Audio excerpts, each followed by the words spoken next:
നമസ്കാരം. പണ്ട് വായിച്ചൊരു കഥ എനിക്ക് പെട്ടെന്ന് ഓർമ്മ വരുന്നു. അതായത് ഈ കഥ രണ്ടാമത് പറയാൻ പോകുന്ന കഥയുമായിട്ട് ചേരുമോ എന്ന് എനിക്കറിയില്ല. പക്ഷേ ഇത് കേട്ടപ്പം എനിക്ക് പെട്ടെന്ന് ഈ കഥയാണ് ഓർമ്മ വന്നത്. അതുകൊണ്ട് നിങ്ങളോട് പറയുന്നതേ ഉള്ളൂ. അതായത് ഒരു ചെറുക്കനും പെണ്ണും ഭയങ്കര പ്രണയത്തിലാണ്.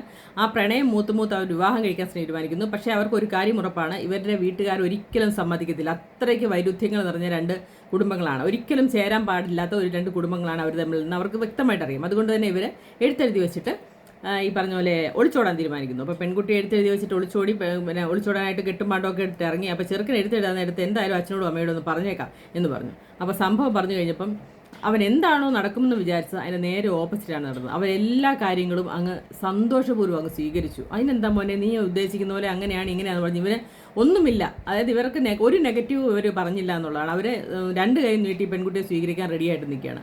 അവസാനം അവൻ എഴുത്തെഴുതാനായിട്ടിരുന്നു. എഴുത്തിയത് ഇങ്ങനെയാണ്: ചാടാൻ വേലികളില്ലെങ്കിൽ പിന്നെ എന്ത് ചാടുന്നതിന് ഒരർത്ഥവും ഇല്ല, അല്ലെങ്കിൽ ഒരു രസമില്ലെന്ന് പറഞ്ഞ് എഴുതി വെച്ചു. പെൺകുട്ടിക്കാണ് അവൻ എഴുതിയത് എന്ന് പറഞ്ഞ പോലെയാണ്. കഴിഞ്ഞ ദിവസം മണിയമ്പിള്ള രാജുവിൻ്റെ വണ്ടി ഇടിച്ചെന്ന് പറഞ്ഞ് ഭയങ്കര ബഹളമായിരുന്നു. രാവിലെ ഞാൻ ന്യൂസ് വെച്ചപ്പോൾ മണിയമ്പിള്ള രാജുവിൻ്റെതാണ്.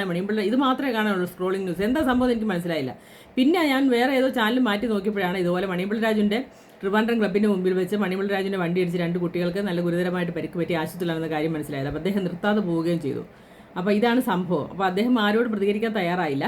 അപ്പോൾ CCTV ദൃശ്യങ്ങളൊക്കെ വന്നപ്പം പുള്ളിയുടെ ഭാഗത്ത് കാര്യമായിട്ട് തെറ്റൊന്നുമില്ല. തെറ്റെന്ന് പറയാൻ തെറ്റില്ലെന്നല്ല, പുള്ളി നിർത്താതെ പോയിന്നൊരു തെറ്റ് പുള്ളി ചെയ്തു.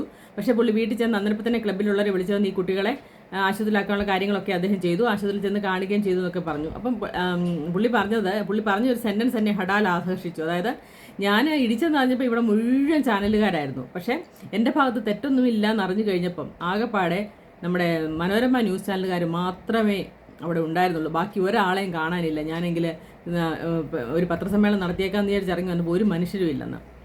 അപ്പോൾ ഇങ്ങനെ ഒരു സംഭവം കണ്ടപ്പം, അതായത് എന്തെങ്കിലും ഒരു സംഭവം നടന്ന് അതിനൊരു ഹൈപ്പ് കിട്ടണമെങ്കിൽ ഒന്നൊരു സെലിബ്രിറ്റി ആയിരിക്കണം. അപ്പോൾ പുള്ളി പറഞ്ഞ ഒരു കാര്യം കറക്റ്റ് തന്നെയാണ്. ഈ ആക്സിഡൻ്റ് ആകുന്ന സമയത്ത് ആരും CCTV നോക്കാനൊന്നും പോകത്തില്ലല്ലോ. ആരുടെ ഭാഗത്താണ് ശരിയെന്നൊന്നും നോക്കാൻ പോകത്തില്ലല്ലോ. എടുത്തിട്ട് കീച്ചുകാന്നൊക്കെ ഉള്ളതാണല്ലോ ഇപ്പോഴത്തെ ഒരു രീതി. അപ്പോൾ ഒന്നാമത് സെലിബ്രിറ്റിയാണ്, ഒരു സിനിമാടനം കൂടെ ആണെന്ന് അറിയുമ്പോഴത്തേക്ക് ആൾക്കാർ കുറച്ചുകൂടെ അത് അങ്ങ് എക്സാജറേറ്റ് ചെയ്ത് ചെയ്യും. അപ്പോൾ ആ പേടി കൊണ്ട് പുള്ളി പോയതായിരിക്കാം. പുള്ളിക്കിട്ട് അടി കിട്ടുമോ, വണ്ടിക്കിട്ട് അടി കിട്ടുമോ, പുള്ളിയുള്ള അസുഖക്കാരനാണ്, വെള്ളമടിക്കുന്നൊന്നും ഇല്ലയെന്നൊക്കെ പറയുന്നുണ്ട്. അപ്പം പുള്ളിക്കയുടെ സപ്പോർട്ട് ചെയ്യുന്ന രീതിയിലാണ് പോലീസുകാരും പെരുമാറുന്നതൊക്കെ പറഞ്ഞ് ഭയങ്കര ഒരു വിഷയം നടക്കുകയാണ്. അന്നേരപ്പോഴാണ് ഈ പറഞ്ഞ പോലെ പുള്ളിയുടെ ഭാഗത്ത് കാര്യമായിട്ട് തെറ്റൊന്നുമില്ല. പയ്യന്മാർ നമുക്ക് കണ്ടാൽ മനസ്സിലാവും. അപ്പോൾ പിള്ളേർ എന്തൊക്കെയാണ് പറഞ്ഞത്, ഞങ്ങളെ കാറ് വലിച്ചുകൊണ്ട് പോയി അങ്ങനെയൊക്കെ പറയുന്നുണ്ട്. പക്ഷേ അവന്മാരെ കുറ്റം പറയാൻ പറ്റില്ല. കാരണം അവന്മാരെ വീണ സമയത്ത് അവന്മാർക്ക് എന്താ സംഭവിച്ചതെന്ന് മനസ്സിലായിട്ടുണ്ടാവില്ല. കാരണം കുറേ ദൂരമല്ലേ പോയി കിടക്കുന്നത്. അപ്പം ഇതൊക്കെയാണ് സംഭവം. കാരണം നമ്മൾ ഒരു ന്യൂസ് അറിയണമെങ്കിൽ ഇവർക്ക് ഇഷ്ടപ്പെട്ട എന്തെങ്കിലും ന്യൂസ് ആണെങ്കിൽ മാത്രമേ നമുക്ക് അറിയുള്ളൂ. മറ്റ് ന്യൂസുകളൊന്നും നമുക്ക് കിട്ടത്തില്ല. പക്ഷേ അങ്ങനെ ഒരു ന്യൂസ് കിട്ടാത്തൊരു ന്യൂസ് ഞാൻ പറഞ്ഞുതരാം.